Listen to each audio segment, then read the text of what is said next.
Most people manage their lives like a collection of emergencies. Money problem, find more money. Career problem, find another job. Health problem, start another diet. Relationship problem, have another difficult conversation. And then they wonder why the same problems keep returning in different forms. Actulint believes the problem may not be the problem. The system producing the problem is the problem. That is the power of systems thinking. Systems thinkers don't just ask, "How do I fix this?" They ask, "What keeps creating this?" That single question can change your life. Because your life is already a system. Your habits affect your skills.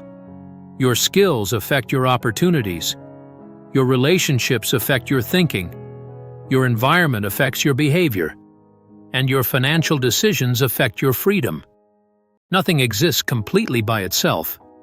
Yet most people make major life decisions as though it does. Imagine building a house by choosing each room separately. You find a beautiful kitchen, a perfect bedroom, and an impressive staircase. But no one asks how they connect.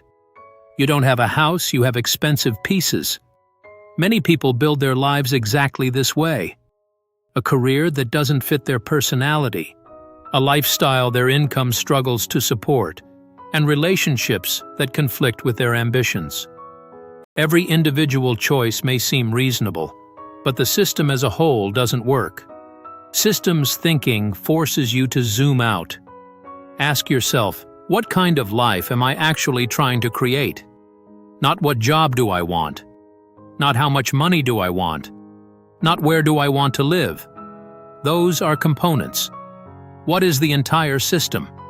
Perhaps you want intellectual freedom, financial independence, and meaningful work. That's good. Now work backward. What career supports that system? What skills create that freedom? What financial structure protects it? What habits sustain it? And what must be removed because it continuously works against it? Now you're thinking strategically. This is where systems thinking becomes deeply actulint. You stop asking the world to give you a life. You begin designing one by becoming the architect of your reality. But architects understand something dreamers often don't. Everything has consequences. Every yes creates a no somewhere else. Every commitment consumes resources. Every habit produces downstream effects. Every person you allow into your inner world changes the system. This means creating a life in your own image requires more than imagination. It requires architecture. Build the machine, don't simply set goals. Build systems that make those goals more likely. Don't say, "I want to become knowledgeable." Create a system for reading and learning.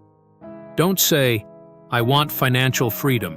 Create a system for earning, controlling expenses, investing, and developing valuable skills. Don't say, "I want to create something important." Build a system that gives your imagination somewhere to go. Because goals describe destinations. Systems create movement, and strategy determines whether that movement takes you somewhere worth going. Your life will eventually become the product of the systems you repeatedly live inside. Some of those systems were given to you, your family, your culture, your education, and even your religion. But adulthood gives you an extraordinary opportunity. You can examine them, keep what works, and reject what doesn't, and design something better. That is self-creation. Not wishing for another life, waiting for permission, or solving the same problems forever. But deliberately constructing a system in which your skills, values, imagination, relationships, and decisions reinforce the person you have chosen to become.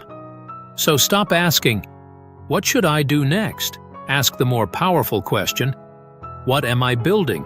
And does everything in my life belong in that system?" Because when you learn to think in systems, you stop merely living inside the world that other people created. You begin creating one of your own and in your own self-image.